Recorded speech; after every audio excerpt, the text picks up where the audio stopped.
Welcome to the Meez podcast.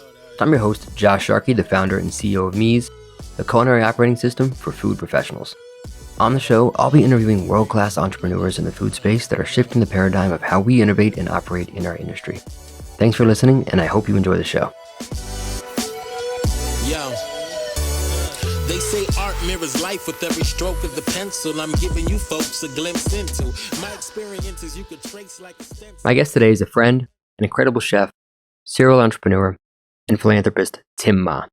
Tim is the founder and CEO of Lucky Danger Restaurants, the culinary director of Laoban Dumplings, co-founder of the nonprofit Chefs Stopping AAPI Hate, along with fellow DC chef Kevin Tien, as well as a culinary consultant for several major projects across the U.S. Tim has had incredible success as a chef and comes from a family of restaurant owners, of whom, along with Tim, have been honored as part of an ongoing exhibit at the Smithsonian Museum on transforming the American table. I caught up with Tim a week after he had the honor of attending the first ever Lunar New Year celebration at the White House, introducing Vice President Kamala Harris and being the first outside chef ever to cook at the Vice President's residence.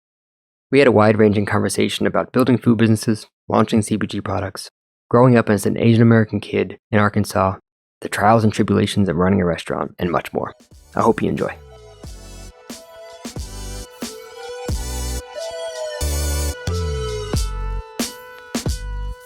This podcast is brought to you by Meez, the culinary operating system for food professionals.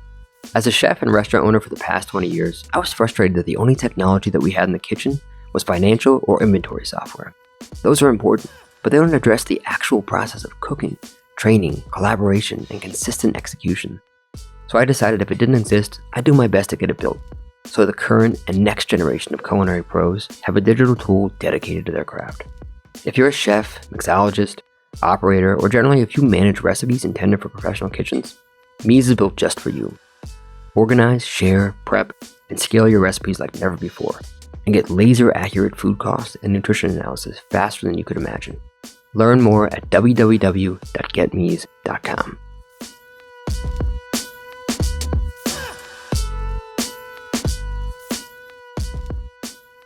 Tim, welcome to the pod. Hey, thanks for having me. Good to have you here, man. Where are you calling us from? I'm calling you from the complex where I have several restaurants. Actually, we just opened one yesterday. So it's out in Arlington, Virginia, but a lot of my stuff is in DC too. Nice, man. Well, yeah, I want to hear more about that. Obviously, you and I know each other a bit. We've gotten to know each other over the years from indie chefs and cooking a little bit together, hearing, the stories of you scaling your businesses and things. But maybe for the audience, just give a little background on how you got to where you are today and what you're up to now. Yeah, I mean, I have a very non-traditional path to cooking, restaurants, all that. So I was an engineer for a long time. So electrical engineer. I have a master's from Johns Hopkins and an undergrad degree from Georgia Tech in electrical and computer engineering.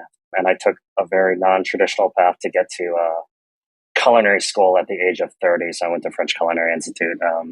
And, at 30, you're already over the hill for chefs. So I very quickly got to opening restaurants, and we'll go into it as we talk more. But I guess have opened over like 15 concepts over the past 13, 14 years, opened and closed a bunch, but still here, still kicking. So tell us about what you're working on right now. You're in a complex, you said. What's opening right now? In this complex out in Arlington, Virginia, it's called Pentagon Row, or now it's called West Post. But Lucky Danger, which is like my big project right now, which is this American Chinese takeout that we're looking to scale. Our first brick and mortar is out here just yesterday. Reopened one of my old concepts called Chase the Submarine. My middle son's name is Chase. The middle son never gets anything, so he got the restaurant.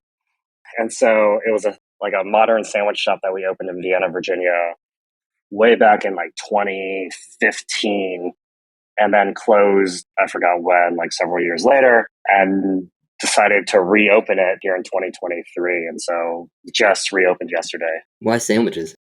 I'm a sucker for sandwiches. There's a really, really good Italian sub shop here in Arlington, Virginia called The Italian Store, which has been here as long as I've been here. And really, it was to take, I love a good Italian sub, but then I added on a steak and cheese, marinated mushroom. It was just a way to do more interesting sandwiches. Actually, there was a good one in New York. I don't know if it's still there. Number 7 sub was a really good kind of guiding light for this. So Tyler, right? Yeah. But Love sandwiches. It did very well when I opened it in the past, and so I decided to do it again here. Sandwiches, typically, I have opened a couple sandwich shops myself, and we opened one called Make in New York. They're really difficult to get right because you have to sort of over season things. But it's usually like the bread is one of the most important things. Do you have a spec for the bread? What are you using for bread? Yeah, it's a pretty important thing. It's actually the most expensive piece of the entire sandwich, right? Yep. And we do it where we dig out the middle a little bit, so and then kind of like stuff the sandwich. So like you're digging out half of the cost of the sandwich. But yeah, we have a good local purveyor that actually a lot of fine dining restaurants use here. So I use a soft white roll for most of the sandwiches, and then multi-grain for the sliced bread parts. And that's what we have for now. But when I originally opened it, we had like 5 or 6 different bread types, and that gets pretty unsustainable after a while. Yeah, especially if you don't use it by the end of the day, and you got to figure out all these breadcrumbs and things. Yeah, exactly. Toasted, untoasted, warmed? So in this version of the sandwich shop, it's untoasted. We don't have a kitchen, which is an interesting experiment. So the previous iteration had a full-scale restaurant kitchen, like double-decker convection, grill, flat top, all that stuff. This one is it's a jewel box, which is interesting. So there's no hood, no nothing, and it's kind of a test to see what we can do in not a real kitchen. So be a fun experiment. You have induction burners and things? One induction burner, everything else is cold or prepped off-site, let's say. Yeah. I'm always curious. When I learned that you were an electrical engineer, because I don't know any other chefs that were electrical engineers. Do you have like a special relationship with induction, given, what you learn in electrical engineering with Faraday's law and all that jazz? I do. Obviously fascinated by that stuff. But, cooking, when I got into cooking, I dove in head first and tried to take it in for what it was and not cross over.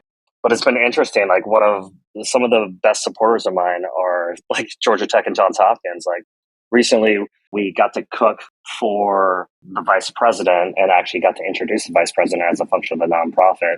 And when I put that online, the first people to amplify that was Georgia Tech and Johns Hopkins. And for them to like amplify somebody who just essentially discarded their engineering degrees, it was interesting for them to put me on the spotlight as an alumni. So, but it's interesting, yeah, to be an engineer.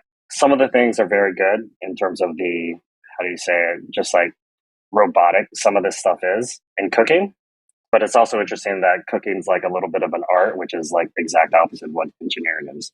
Yeah, I was hoping maybe a little later we can dig in that a bit. But recently you were at the White House. What was that like? What was like the most unexpected thing about being there and cooking for the president? So it was actually an interesting week. It was in honor of Lunar New Year, and myself and my co-founder of the nonprofit, Kevin Tien, also another chef here in DC, Love that guy. were invited to the White House for the first ever Lunar New Year celebration. That was with Biden and Dr. Jill Biden. So that was kind of awesome. That was just a celebration in the White House. And to be part of the first ever Lunar New Year celebration was actually just an honor. So we just got there to be guests of that. And then 4 days later, we were invited, me and Kevin, to be actually the first kind of outside chefs to cook within the vice president's residence. So, and that was in honor of Lunar New Year celebration. And then we nervously and so graciously got the honor to introduce the vice president while we were there. So kind of a big honor for us. And we were very just lucky to be part of it. So cool, man. So I got to ask, do they like inspect the food before you serve? Like, how does that work with security, with all the security? I didn't even think about that. The fact that you thought about that was interesting. So when we got there, they have like in the basement, like this full-blown commercial kitchen with like, double-decker combis, all this stuff, like a very commercial kitchen. In their house? In the basement of the house, in the basement of the vice president's residence. It's not a bad gig, but in the basement there is like this whole operation of naval chefs.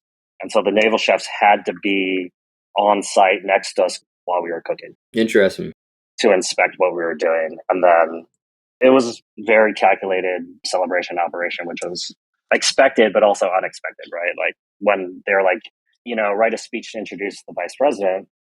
And they're like, here are the 5 speechwriters that you can work with to write it. For my 2-minute bit, it was very interesting. Yeah. We were handled the entire night.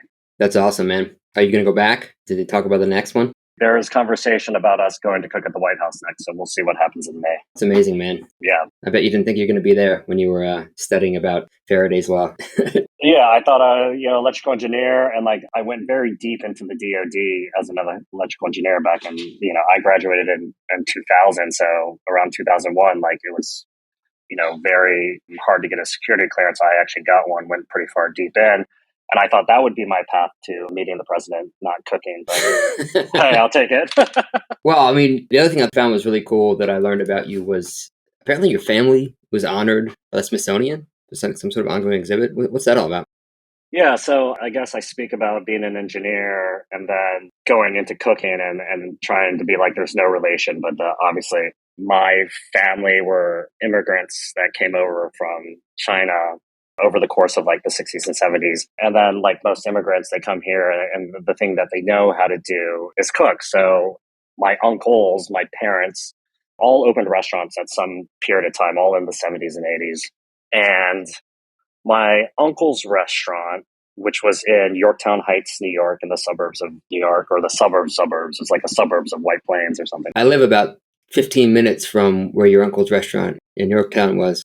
It's remained a restaurant all these years. So his restaurant was, I would say, of note during the time. And really, he just took our like home family recipes and he figured out a way to commercialize them into like a restaurant environment. And with that, clean cooking in terms of like traditionally Chinese food is perceived as quote unquote dirty, but he cooked without MSG and all these things and very home style.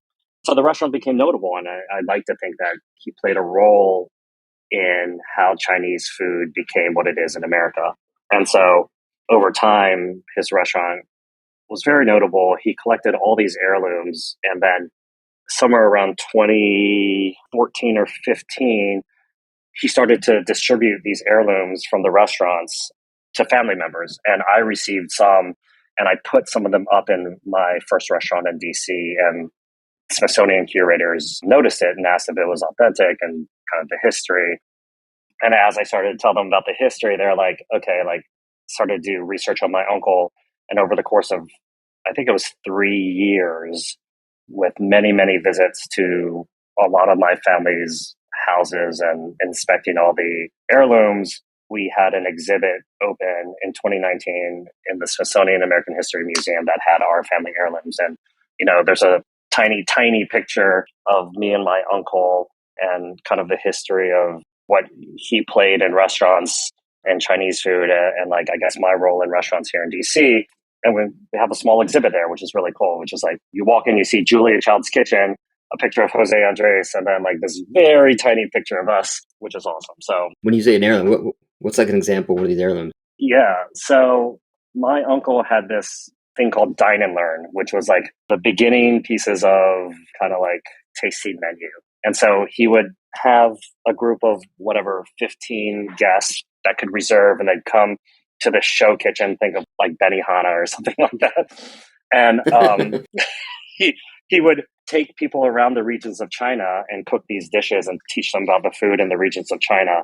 And it was a very exclusive thing that he did, aside from the restaurant that he also had downstairs. And so this Dine and Learn series became like this thing. He only did it like every so often, like once a month or something, but he had like a 4-year wait list at one point. So people would like wait years. They would just reserve I'll take the next one. And the next one would be like 4 years down the line, which is kind of unheard of back then. But as a side note, one of the most funny stories that he ever told us was that like Dan Rather's people, like Dan Rather, like the news anchor, big time back then, his people called and was like, oh, we keep hearing about this. We want to come. And he's like, sure. Like the next date was like 2 years. And they're like, what the hell, 2 years? Like, this is Dan Rather. My uncle, who was like, kind of like soup Nazi. Like, I don't know your friend Dan Rather. And like, I don't, this is the next time that he can come. And, you either take it or you don't. They're like, no, it's Dan Rather. And he just like hung up. And then later on, somebody told him who Dan Rather was and squeezed him in. Oh, they got him in? Wow. Yeah, they got him in. But anyway, so like a lot of the artifacts that are in there are like the guest book from the Dine and Learn is in there. Like some of the old cleavers, some of the ceramics from the restaurants are all in there. There's a bunch of stuff that are on exhibit, but then they carried a bunch of stuff into the archives, which is really cool. So my uncle's recipe book with like soy sauce and shit all over it is in the archives, which is really, really dope. That is so cool, man. Yeah. Well, speaking of your uncle and just generally your family, I'd love to, maybe it's not really a detour, but talk a little about you growing up in Arkansas. I heard a story that, well, among other things, you were probably one of the only Asian families in the town that you grew up in. So I want to talk a little about that and probably some racism that you experienced there. But before that, just generally, your family had a restaurant as well, right, in Arkansas? Yep. Mm-hmm. And I think there was a chef, like a really talented chef that they had, and then he left, right? Yeah. Yeah. So maybe just talk a little about that and how that impacted you. It sounded like, from what I heard, it had a pretty big impact on you. And I'd love to hear like how that impacted you as a chef, an entrepreneur, and maybe just some backstory, for the audience. Is it, from what I understand, he left and it had a pretty severe impact on the success of the restaurant because he was sort of, the anchor of what was working in the restaurant. So yeah, maybe we could chat a little about that. It was really interesting. And I think a lot of people will have like childhood memories that have a profound effect on their lives and they just don't even realize it. So like what you're talking about had a very profound effect on the way I navigated my career. So my parents had a restaurant in a very small town. It was the first Chinese restaurant. They had a Chinese chef. I don't know where he came from, but he was very talented. He was great. And when the restaurant opened, it was just like, very new for Arkansas, or the town that we were in Arkansas. And so the restaurant was a success, and my parents were the entrepreneurs and the chef was the chef. And my parents were also working other jobs. My dad worked in the hospital and my mom was teaching at the university and also trying to run this restaurant. So the chef really held it down, but the chef saw the success of the restaurant and went literally across the street and opened the second Chinese restaurant in this town. And like we all know to this day, people will follow the food for the most part. I guess times are changing a little bit, but they follow the food first. And so that's what happened and decimated my parents' restaurant. And my dad and mom are really good home cooks. But as we all know, like home cooks and professional cooking are like, two different industries. And so my dad tried to get in the kitchen while raising two kids and working at a hospital and trying to learn how to do professional cooking without any formal training. Just didn't go well.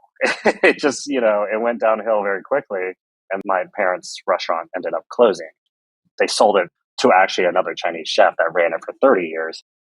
And so fast forward to like at 26 years old, I decided that I wanted to open a restaurant. At 30 years old is when I went to culinary school. In those 4 years, I decided that what happened to my parents would not happen to me. Not that I wanted to become a chef, but that in case my chef left, I would at least know my way around a professional kitchen. Regardless, I think it's a little naive now, but like thinking that, I could at least hold down the fort until the next chef came in. And that is why I went to culinary school, not to become a chef, but to prevent what happened to my parents happening to me. And obviously, as I got into professional cooking, I found that I didn't grow up cooking at home. I didn't even know how to hold a knife when I got to culinary school. But I did find that I enjoyed professional cooking much more than I enjoyed home cooking. That stays true to this day. And I ended up going down the chef route more so than the entrepreneur route. But now I'm straddling the line of both. But yeah, it had a very, very profound effect on my path. Yeah, it sounds like it. And it sounded like the lesson there for you was make sure that you understand the fundamentals of the type of business you're running, Yeah, for sure. How does it make you think about, employee retention? And obviously you don't want anybody to leave and start a competing business, but does it make you think at all about how could that chef have stayed at the restaurant? What would you have done? Obviously you're opening a lot of businesses now. You're going to have people running them. Do you think about how to make sure that they stay happy and don't want to leave? Yeah, my attitude's changed over time, I think. And I've opened a lot of restaurants, but I've also closed a lot of restaurants. And I've learned every closing is like the most valuable business lesson that you could ever have, right? And what I've learned over time was that like you think when you start opening restaurants that it's about serving the guest, at least as the entrepreneur, right? As the entrepreneur, you think that you're there to serve the guest. But what I've learned over time, as you grow and open more and more and your footprint enlarges is that you're really there as the entrepreneur to serve the staff, and the staff's job is to serve the guests. And that's ever so prevalent now than ever in the past, like 14, 15 years that I've been doing this, is that my customer is my staff. And so that has been a very hard and valuable lesson to learn over time. And that, like, especially as a chef and owner, is that like who you're serving has, or who I figured out I'm serving, has changed over time. And I think it's more valuable when you figure out who you're serving. And now it's really like that, where like, yeah, I interact with guests as the chef, but I'm just like, the most important person is the person that works with me. Yeah, it's so interesting, and I can relate so much. Obviously, as chefs, we cook, right? So we want to cook and we want to make delicious food.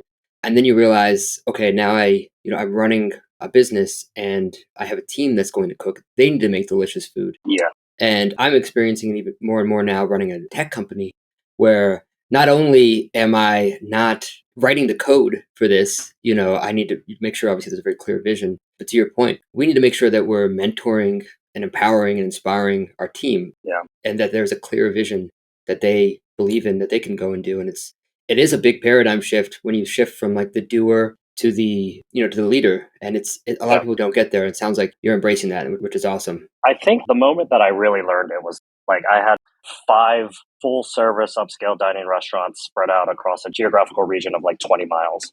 And in DC, that became like an hour between each one. And what I found out was that when I had one restaurant and I was the chef of just that one restaurant, and I was able to be in there and like, I could make the changes to make the experience better for the guests.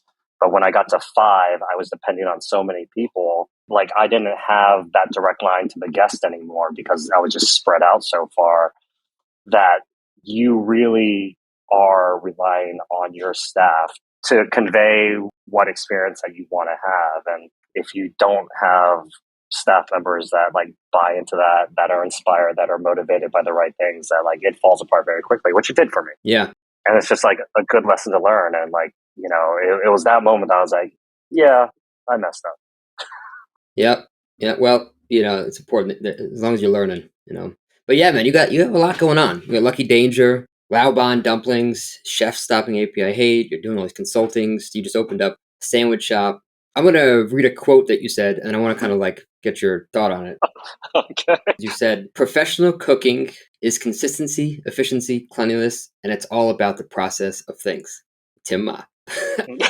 So how are you maintaining consistency and controlling quality across all these disparate businesses that you have? Now that you do have so many of them, how do you maintain that consistency? Are there systems or processes or tools that help you? Does the engineering background help? Like, I'd love to hear a little bit about that because it's hard. Yeah, this is where I think the engineer started to kick in. Like, again, like post all those restaurants, like, I went dormant for a while because I was just like, what am I doing? There was a consideration to go back to engineering. There was, consideration just to like stay a consultant or just be happy with what I accomplished and move on to the next things. And I think a lot of people come to those terms when they go through something like that. But yeah, the engineering started to kick in. And I think when I said that about like efficiency and cleanliness and all those things, it's just like, I was thinking about more my mind, right? It's just like, if your mind is like cluttered and it's just like unorganized, how are you supposed to be creative when you have a platform that's just all like jumbled? And so over time, I figured out, and again, like being spread out so far, and again, over the years, I'm slowly spreading back out just because I know how quickly I spread out before was very damaging for everything. But it's when the engineer started kicking in, it's just like, you can, this is going to be like nerdy as hell, but like you can write like a computer program, right? And a computer is great at just doing those things over and over and over because it has code that tells it exactly what to do. And over time, like you can just repeat that code. And so essentially people have done this for years, but you write systems so that everything's exacting, and then people are quote unquote robotically going over this code over and over and over, and that's how you can maintain consistency. Whether that's this is the cleaning thing, or this is how you build a sandwich, or this is how you prep your food, or this is how you greet a customer and stuff like that. And look, we're still figuring all of it out, but I think the more you systemize that and the more that you adhere to that, and then the more that you have to go back and check on the adherence to that, right? The QA part of it, the more and more this becomes systematic. And that's the engineering side of it. But humans are not computer programs. So it's an interesting thing. So as we flip, like Lucky Danger is a great example of that. Like we're trying to roll this out to many places. And the first thing we have to do is like Chinese cooking is such an art. Cooking is an art in general. And like, how do you systemize something like that? And so it's become a problem to solve, which is interesting because like my uncle, who's, still alive and lives here in Virginia, he's like, you're not going to be able to do that because you need a Chinese chef in every restaurant. And that's just not how you expand this. Why is that? What's one of those sort of problems that you can't sort of operationalize how to execute American Chinese food the way that you want? It's really in building the dish in the wok. And really it comes down to building the sauce, which has become like the most interesting problem to solve. And I like, if you ever look at a Chinese chef cook, he has a matrix of sauces and sugar, MSG, salt next to the wok station. And you see this big spoon and the chef is dipping into these sauces and building sauce for the 100-some dishes that are on any Chinese menu. And that's an art. That's this chef needs to be doing that over years. That's why like a lot of Chinese chefs are valued when they, cooked more than 10 years because then it becomes second nature to them. How do you systemize that so like a 15 or 16-year-old kid can do it? Because you're not going to be able to roll this out over like 100 locations with 100 Chinese chefs. Like that's just not feasible. And some people have figured that out over time. But if you look at the American Chinese food landscape, there's not a ton of players in it, mainly because I think that's a very hard thing to figure out.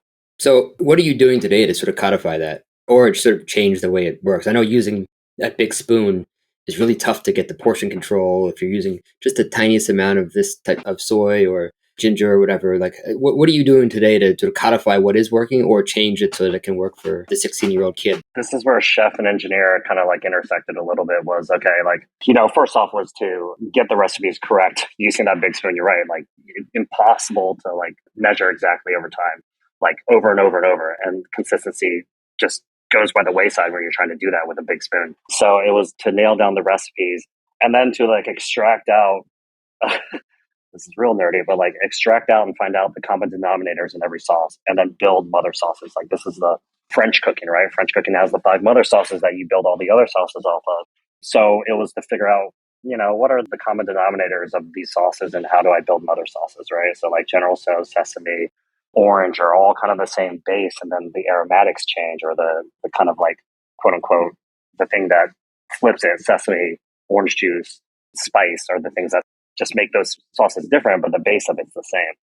And then it was, okay, what things can you pull into a mother sauce without jeopardizing the quality? Because like, in Chinese cooking, they're doing it in a specific order, right? Shaoxing doesn't hit the ingredients. Shaoxing hits the wok. And that's where you start to get the essence of it. Sesame oil comes at the end. Sugar is caramelized in the wok. So I started to like, lay all these things out and build these mother sauces to try and do it without compromising quality, but do it in a way that, again, like I'm thinking a kid can do, still in a wok or maybe in like a big steel pot or something like that. And so like, how do I like extract all these things out, put it back together, and then still get the same quality? So it was somewhat of an engineering / French cooking / Chinese cooking problem. That sounds fun, though. I mean, once you get it right, I mean, you're right. Like, there's all these, you have to cook off the Shaoxing wine if you're going to use that. If you add sugar, you need to caramelize. But I imagine all those things can be sort of reverse engineered, where if you have a base that needs Shaoxing and sugar and things like that, you can cook off the Shaoxing and, and maybe even make it better because you can fortify it with ginger and garlic and strain it off. And then you get even like a net new flavor. So it sounds super interesting, but not easy. It is a fun thing to figure out. It wasn't easy at first, but I think we are at a system that we're happy with today. Yeah. Well, let's talk a little bit more about Lucky Danger. For you, what is American Chinese food? We're in America and we say Chinese food, which is, I'm sure, not Chinese food. But it sounds like you are trying to not necessarily redefine, but take American Chinese food and make it better. So what is American Chinese food to you? I think, and this is like, I go into like deep rabbit holes with this just because it's like the history of it was like very important for my family. But like, American Chinese food wasn't something that was created. It was something that was like morphed into based on Chinese food that came over like a long time ago and originated on the West Coast, right? And all the dishes that we see now, or most of the dishes that we see now, minus like something like crab rangoon or something like that, are based on dishes that came over from China, but they were like so polarizing to people because of, foreign flavors, foreign spices, like, Sichuan peppercorn is such a weird thing that is very unique to Chinese cooking. But like Kung Pao chicken or General Tso's are all dishes that were Chinese dishes that morphed into American Chinese dishes. And a lot of that was based in the availability of ingredients in America and then sugar. In general, like the American palate is sweeter.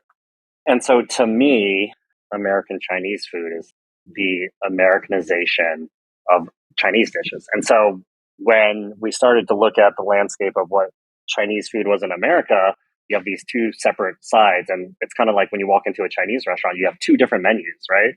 And this is what I think is the dichotomy of Chinese food in America, is that you have these traditional Chinese dishes that like I grew up eating and that I still enjoy eating that may not be appealing to the American consumer. So there's this other menu that's like, the things that you see in the Chinese takeout on every corner in America. And they're rooted in the same thing. They just took different paths, right? And so Lucky Danger became this exploration of that.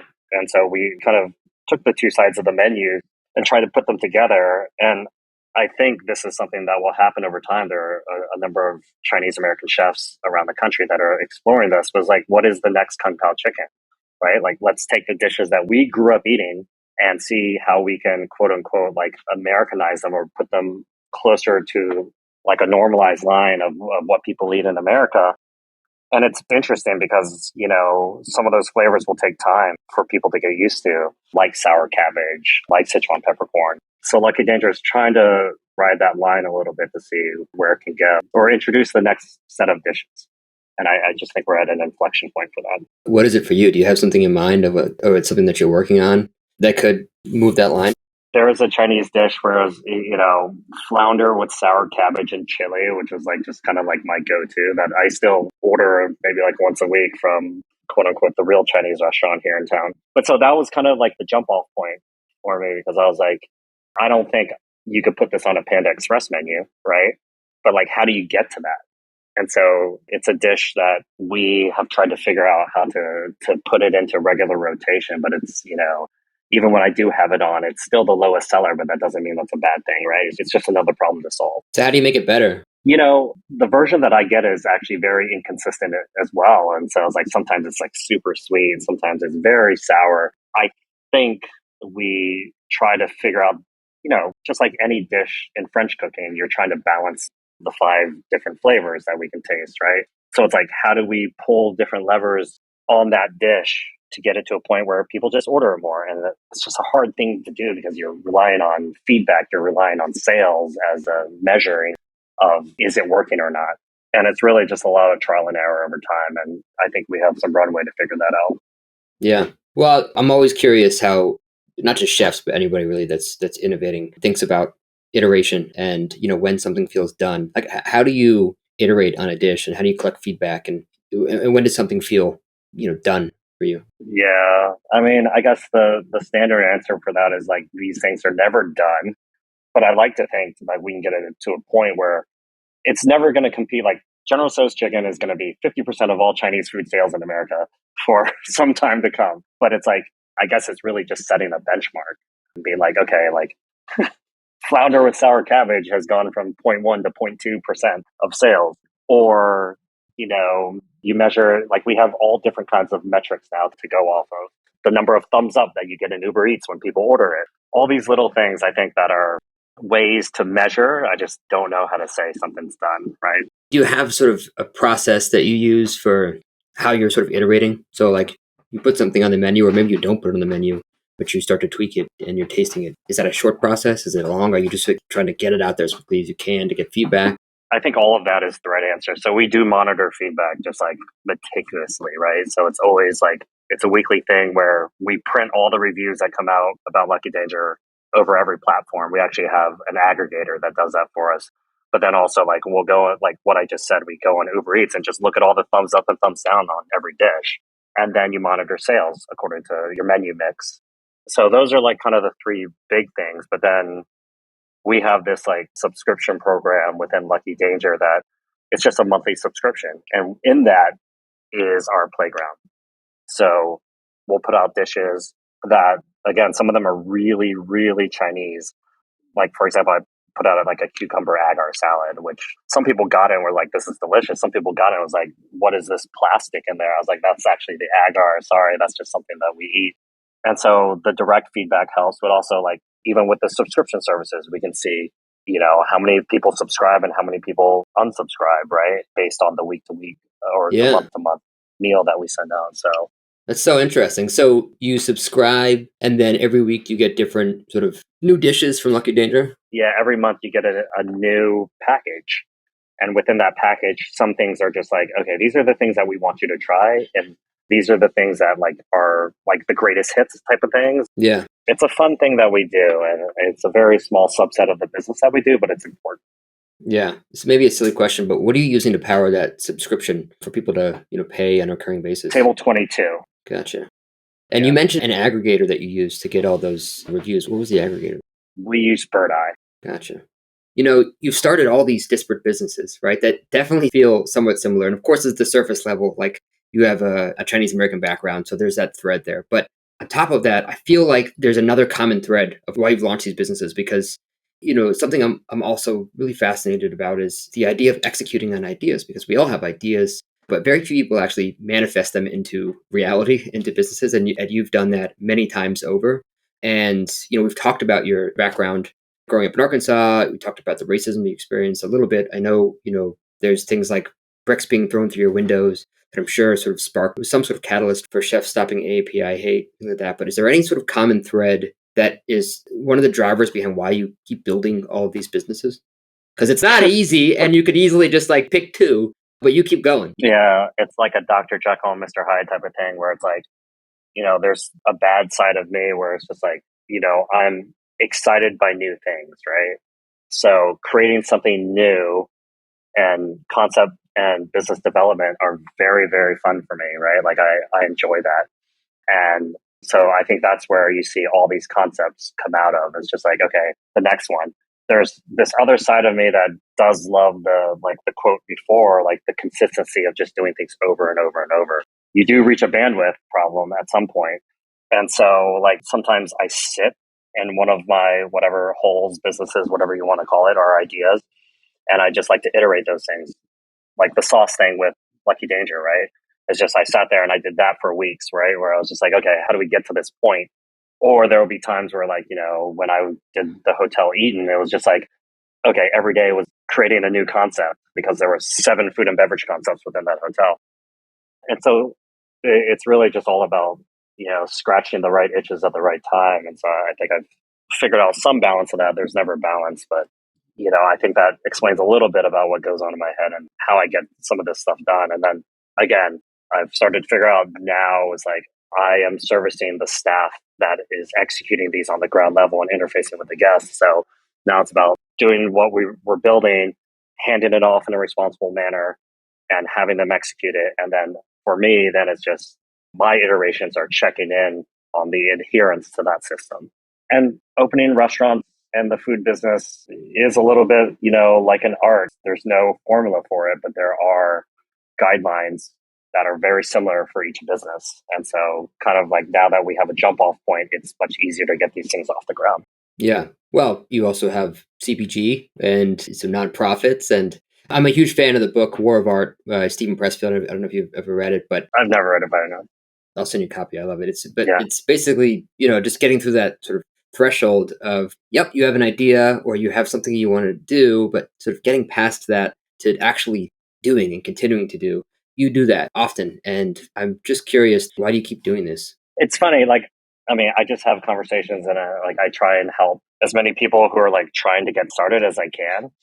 And the common thread that I see is that like people are just so intimidated by the gap between like having a business started and having your plan and all your systems in place, and that gap to taking the leap and the risk to get something open is huge for a lot of people. And a lot of that's just based on what people hear, like the fear of failure that, whatever the metrics are, I don't even know what's real anymore, but 60% of restaurants fail or blah, blah, blah. Right. And that's what you hear first. But that's always the common thread. So for the most part, what I try and do is just push people out and just be like, if you're going to do it, you're going to do it now.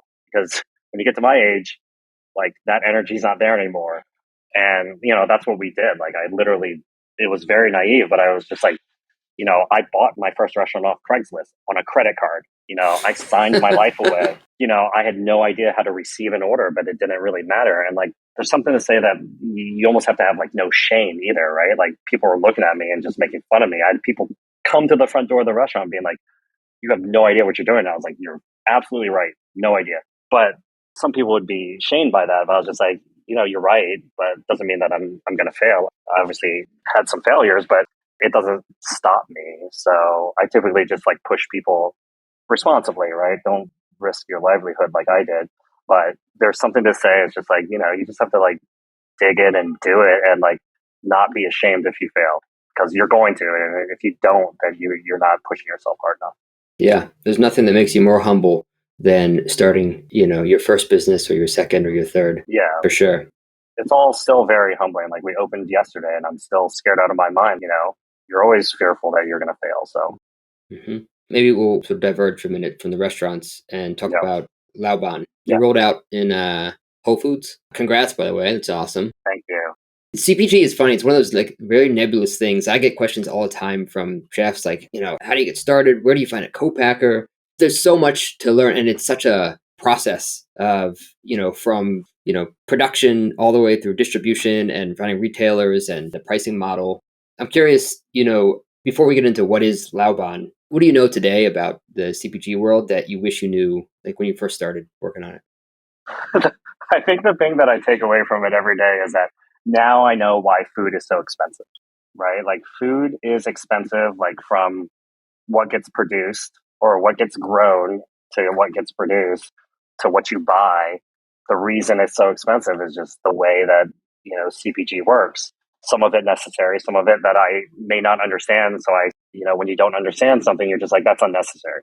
And so, I see the layers now of how food ends up in your refrigerator or your freezer. It blows my mind. I enjoy what we're doing with Laoban so much just because it's such a learning process. And maybe that's the engineer side. It's just learning this has been freaking fascinating just because it's not restaurants. Yeah. And you're not cooking the food every day. And the person that is cooking it did it a long time ago in a really large batch, and you have to control that. CPG is not even about food anymore. I rarely touch the food at this point. When you're sort of talking about why food is so expensive, are you referring to sort of the logistics of distribution from seed to the next warehouse to the next warehouse to the production facility to the next production facility to the retailer to the other distributor? Yeah, and distribution and logistics is one side of it, and then just the kind of sales, marketing, brokerage part of it is a whole nother world. There's one thing to say that so we launched nationally through Whole Foods, right? So that means we are, in 98% of the Whole Foods. So that is a much different launch than just launching within your local Whole Foods.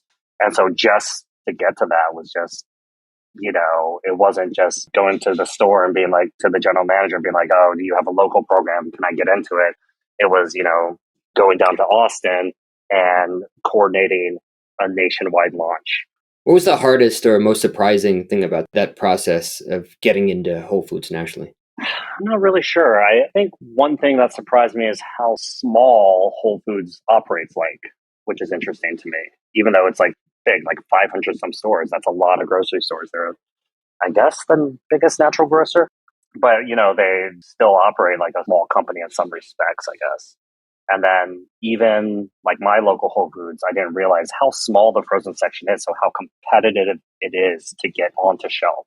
So we have 3 SKUs that will be 4 soon, which takes up a shelf. But that real estate is so valuable. So that was pretty shocking to me. Yeah. How long did that take? How long was that process when you decided, you know what, let's go national with Whole Foods? How long of a process was that to get it done? It's funny because we've only been doing CPG since 2021. So we're less than 2 years into this game. So all of it's surprising. Like it's not just Whole Yeah. Foods, like just everywhere that we end up, like even before Whole Foods, we were 800 doors ish, 35 states. And that was just like kind of like grassroots, like individually selling to each of these markets. And so the speed is all surprising to me. I don't really know when the first conversation, I feel like it was fall of 21. So not that long ago. Yeah. Was like the first pickup point with Whole Foods. Yeah.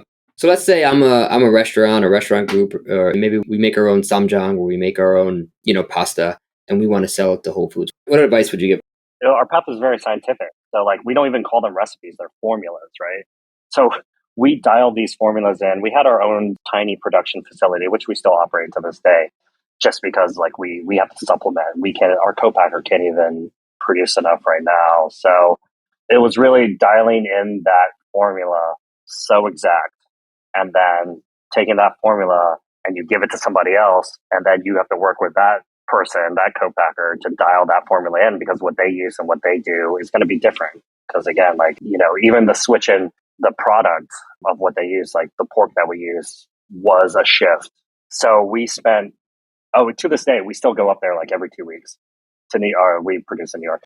We still go up every 2 weeks because we're continually checking that the formula is being adhered to, very much like the systems that I talked about in the restaurants, and have all that dialed in before you even like start to have that conversation. Because if you can't fulfill an order and you aren't ready, like they're going to replace you quickly. There's so many brands out there. Yeah. It's such a competitive space and it's such a small shelf. But then the other thing is, just don't be shy. Kind of like opening a restaurant. No shame. Just get in front of as many people as you can. Make sure what you're putting in front of people is good, or at least how you perceive it is good. And then it's, we talk to so many people. And Yeah. again, that's why food is so expensive, because there's so many people to talk to you about just getting your dumpling on a shelf. Yeah.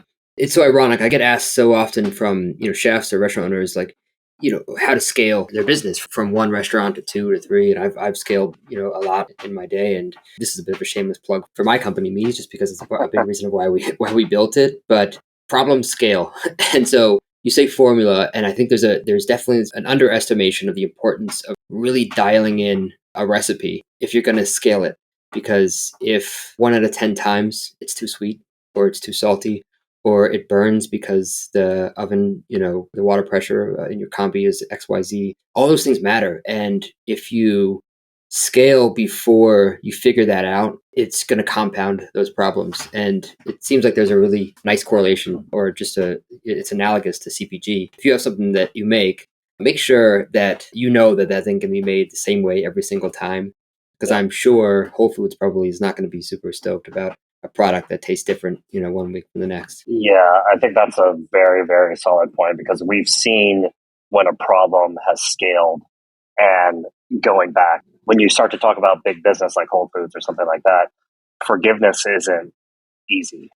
And it's not just the food or the formulas, it's like logistics, right? So it's like you can produce all the food, and then if you can't get it to them in time, or you don't get it to them, like especially with a frozen product, right?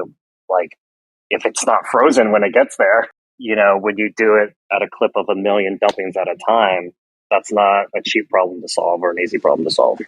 Yeah.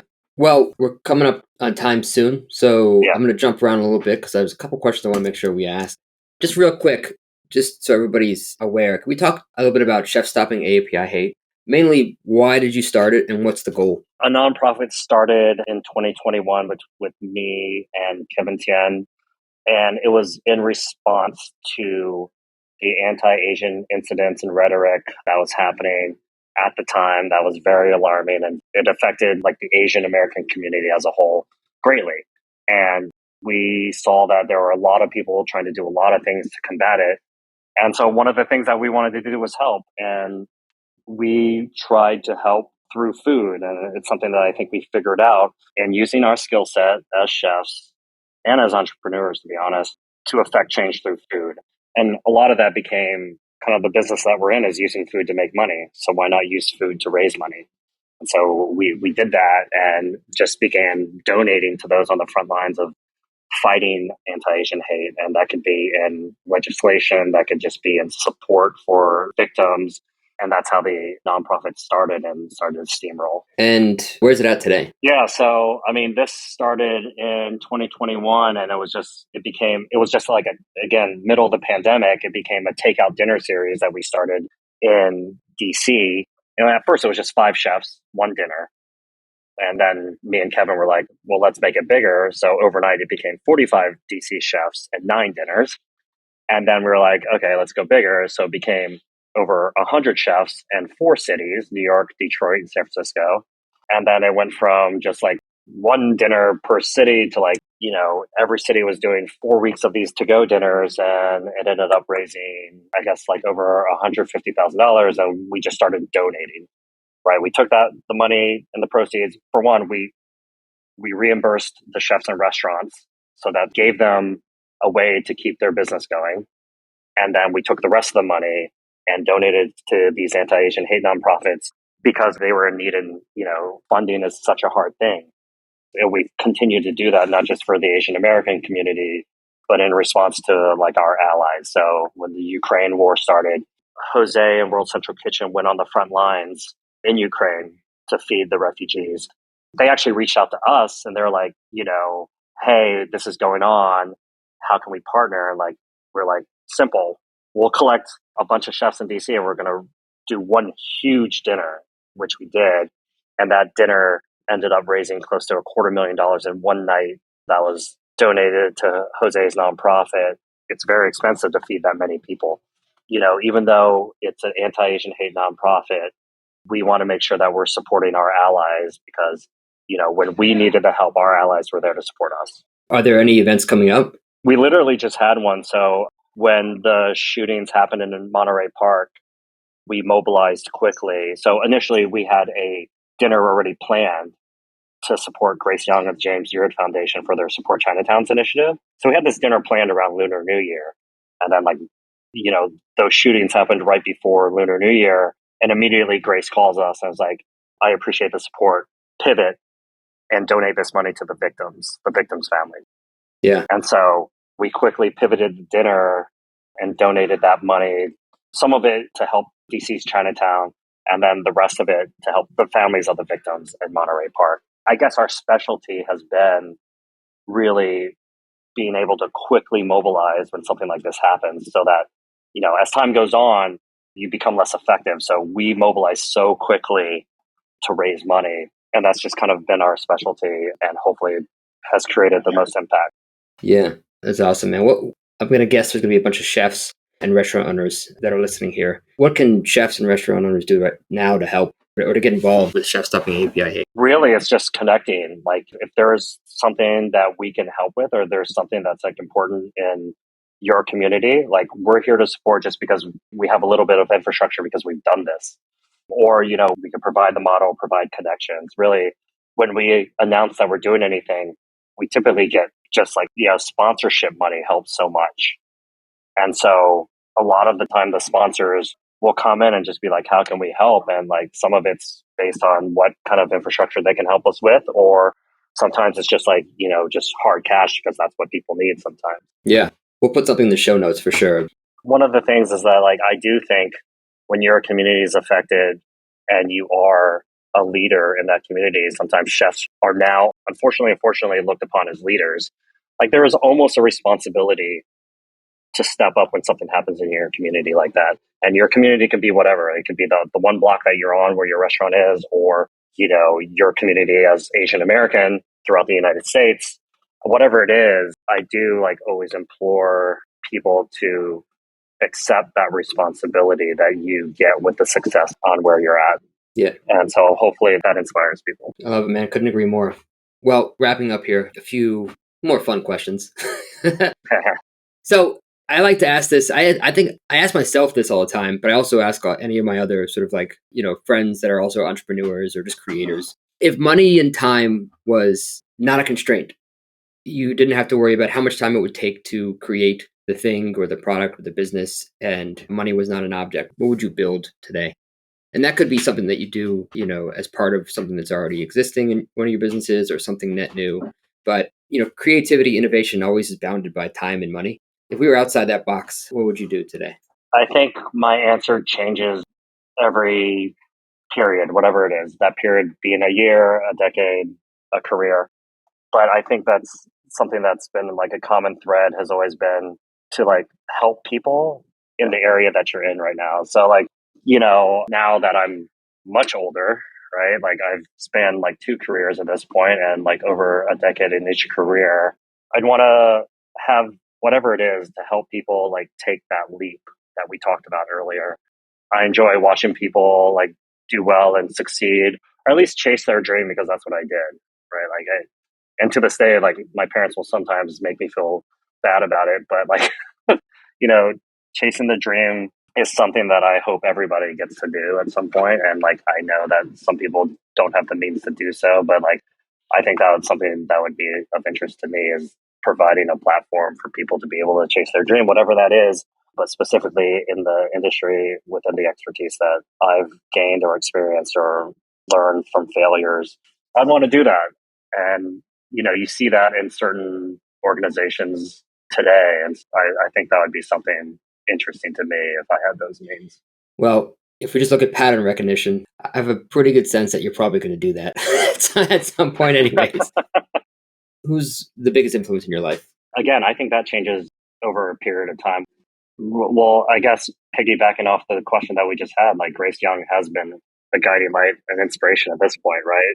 For one, has propelled Chinese cuisine through her cookbooks very positively and like, spreading the awareness of culture and where these things have come from, and then pivoted that towards philanthropy. So I truly admire like how she's pivoted and just like thrown all her support to saving our culture and our culture being ingrained in Chinatowns across the United States. And it sounds like you're already working with her, at least from time to time. Yeah, for sure. Like always in touch with her to be, okay, this is what we're doing. What are you doing?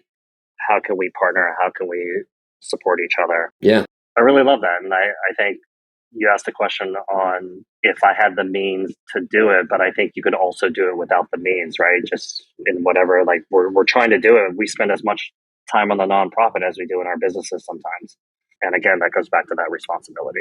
Yeah, I love that notion too. I think, there's a exercise that the founders of Airbnb did called the 11-star experience. And it always really resonated with me when they were thinking through the product they were building with Airbnb. And it's where this question sort of, almost a lot of the genesis for it was they thought through, what would an 11-star experience of booking an Airbnb look like, right? You decide where you want to go. A private jet picks you up. There's a parade with elephants upon your arrival. They take you to your favorite restaurant. And, and that thought process of if there were no boundaries, what would I do? That usually ends up teasing out the thing that you're probably still going to do. And then you can slowly start to, remove some of those boundaries. And I think, I'm pretty sure you'll probably do what you're talking about, much sooner than later. So it's exciting. It's exciting to hear, man. If there was like one ask that you'd want to shout out to your colleagues or your friends or your investors or anybody today. I have found over time that like the people that you surround yourself with should be people that you'd want to be friends with. And there are many times that's not always the case just because of the way business is. But so obviously I'd like to shout out everybody that I've partnered with over time just because that's an important thing, especially right now. And then, for anybody who's ever wanted to know anything about what we've done or any help that we can provide, like just reach out to me. Very cool, man. We're just starting this podcast, but, my goal is to really talk to as many innovators that are shifting the paradigm in the food world or executing at a level that helps us move forward as an industry and as people. Is there anybody else you think that we should have on the show that resonates with you? I love that because it's like, I think about impact now, right? Just like my uncle had impact on the industry, or at least in Chinese food. And I think that's where kind of like my head's shifting a little bit is like, how do you leave impact after you leave the industry? I think you should talk to Grace Young for sure. Obviously an inspiration to me. I love that notion of impact. We're around the same age, I think, in our 40s, and we do things for different reasons. And, legacy is sometimes a bad word, but impact isn't. And I think it's one of the best drivers for doing anything is doing it because you want to impact the people that impacted you, that gave you what you have. And, that's what we're trying to do at Meez for the industry that gave me everything I have. And it's clearly what you're trying to do. So the more people we can learn from that are doing that, the better. Tim, this was awesome. We haven't gotten to catch up on a call in a while. Usually we're talking about raising capital or some other event, but glad we got to catch up today. And thanks for being on the pod, man. Thanks a lot for having me. That was fun.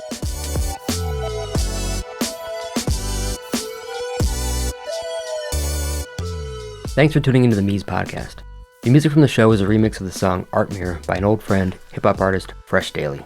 For show notes and more, visit getmeez.com/podcast. That's GETMEEZ.com/podcast. If you enjoyed the show, I'd love it if you can share it with your fellow entrepreneurs and culinary pros, and give us a 5-star rating wherever you listen to your podcasts. Keep innovating, don't settle, make today a little better than yesterday, and remember, it's impossible for us to learn what we think we already know. See you next time.